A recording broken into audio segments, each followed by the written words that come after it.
welcome back to the Marketing Mindset. CEO of AgencySparks, Joe Koufman. Every week we talk about a topic that's useful, hopefully to you, for marketers. Some of the topics that we've talked about in the past are brand storytelling and tips on being more creative and simplifying your marketing and being more empathetic in your marketing messages, building great teams, and we've talked about some different social platforms, and particularly most recently we talked a lot about budgeting, and we actually built out a budgeting template that you can download directly if you go to the budgeting template blog post. But you can see past episodes of Marketing Mindset by going to agencysparks.com/marketingmindset. And also you can read about the topics that we're writing a lot about by going to agencysparks.com/blog archives. So this week we wanted to talk about building marketing personas or buyer personas and understanding the who in the marketing persona. And we know it can be difficult to hit a campaign on the head if you don't know really what you're targeting, right? You have to know what you're targeting before you can actually begin doing a really good marketing campaign. Knowing the personas or the people who you're targeting is super important, and knowing every detail about a customer and how they behave and react can help you tailor your marketing message and tailor specific content that will hit the mark and resonate with that audience. So the first step that you need to really think about is just understanding the consumer. And so as part of that, building buyer personas can be a super important way to kind of personify the person that you're trying to reach. A persona is typically a fictitious character who represents the archetype of a particular audience that you're trying to reach. And it's usually inspired by qualitative and quantitative data. So it's the demographic information, psychographic, ethnographic, transactions and likes and behaviors that they take online, etc. They're created to kind of help you understand how to interact with the market, and then also identify similar behaviors and patterns and motivations and preferences and goals. And we'll talk a little bit about the difference between personas and then scenarios, which is the actions that the buyers would take, versus the personas is who they are. But the other thing that personas can do for you is provide who you don't want to target, who you don't want to talk to, because at the end of the day, if you're it'll help you use the persona as a filter to understand who you're trying to reach, but also who you're trying to not worry about messaging to. So one other piece about what is a persona, instead of just assuming the wants and needs of the audience, it sort of puts a human face on a faceless customer. It provides a more empathetic approach to the customer and puts them at the center of your marketing initiative. And I want to give you one quick example of somebody that does a good job of really understanding the customer and making the customer the focal point of their strategic decisions. Jeff Bezos, the CEO of Amazon, is known to put an empty chair in every single meeting as the customer. It represents the customer. And so it's good to kind of think always of the customer as a constituent who's there in the room when you're making decisions. So I'm going to talk really quickly about 3 benefits of creating personas, and then we'll go into a little more detail about how do you create a persona. So the first benefit is it paves the way for a more customer-centered communications stream. So without proper understanding of the audience, how they think and feel, marketers can create relevant content that hits the right tone and style with that proper understanding.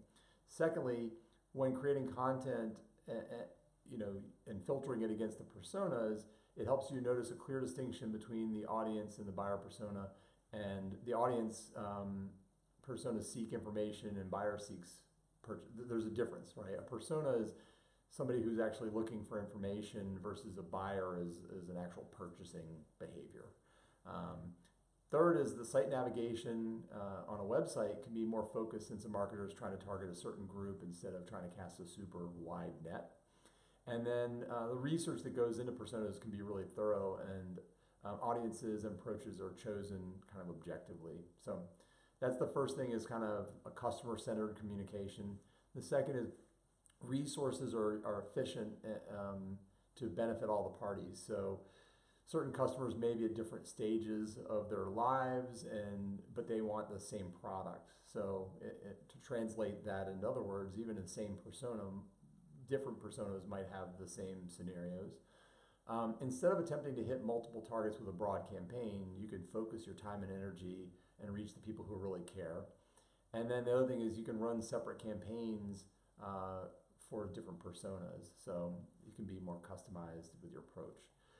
And then the third thing is that building personas helps you convert more users. The customer is more likely to share relatable content on their social platforms, and cross-channel personas will help you increase multi-channel journeys from folks that might buy from you via different channels. So how do you build a persona? First of all, you always want to include a picture and a brief summary of the person, and this is an archetype. Often people will choose a stock art person as their persona, but you want to define their basic demographic elements. What's their name? What is their age? What is their gender? What is their education, their job, their salary? What is their marital status? Where do they have kids? Where are they located? And then you want to launch into specifics like goals and challenges. What are their primary goals and values?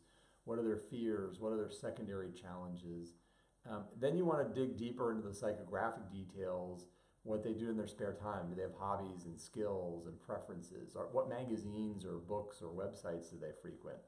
Are there certain blogs that they would typically read? Are there teams that they care about or organizations that they care about? And then you want to think through how would you reach these people? Are there certain mediums that are better for this particular persona? And then you want to use your analytical data and your customer interviews to figure out which platform is the best for that particular persona. So you want to bring them to life using quotes that would inspire them. And then in terms of messaging, think about what speaks to them and causes them to act. So one other quick note, I mentioned scenarios briefly. Personas are not scenarios. Personas are the outline, they sort of outline the profile of the person that you're targeting as a marketer. Whereas scenarios are the actions or the goal-driven interactions that a persona takes. And I've got an example for you. I was recently having a conversation with the CEO of a fairly large chain of bars and restaurants. And they have different personas. For example, a fantasy football game watcher might be a very different person than a soccer parent that wants to bring their kid for a meal after the big game. Both very different personas, fantasy football watcher and the soccer parent, but they may have a common scenario where they're going to choose a place to eat dinner last minute without a reservation. And so they're trying to accomplish the same task even though they're very different people. So it's important to, once you finish doing your personas, come up with a list of tasks that you think would be involved with them selecting your brand. And those are the actual scenarios that you want to try to drive those behaviors. Also, you might want to draft negative personas to know the targets that you don't want to avoid. And we often use funny names when we build personas. So it might be My Preferences Pam or Savvy Sally or something like that. But you may want to have an opposite of a persona where it's, hates everything Harold or something. Also, follow your consumers along the journey to know when to target them. And then the last thing is consistently change your personas as they evolve and develop. As they change and their lives change and your product or services change, you may want to change your personas. And obviously external environments and factors can influence those changes. So all in all, there are numerous resources to help you mock up personas, or you can try to take a stab at doing it yourself using the tips that we've shared. Certainly we have agency partners that specialize in helping build out personas for you.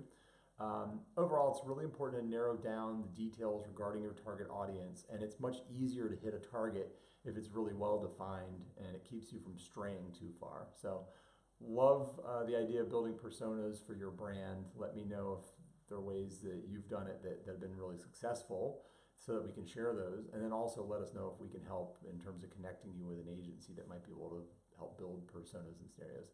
As usual, if there's any other topic that you'd like to see us cover, please let us know. We try to broadcast once a week, usually on Wednesdays. You can see past marketing mindset episodes by going to agencysparks.com/marketing mindset, or even on our YouTube channel, which is just youtube.com/agencysparks. And also you can read about the topics that we're covering on our blog archives page, which is obviously right there on agencysparks.com also.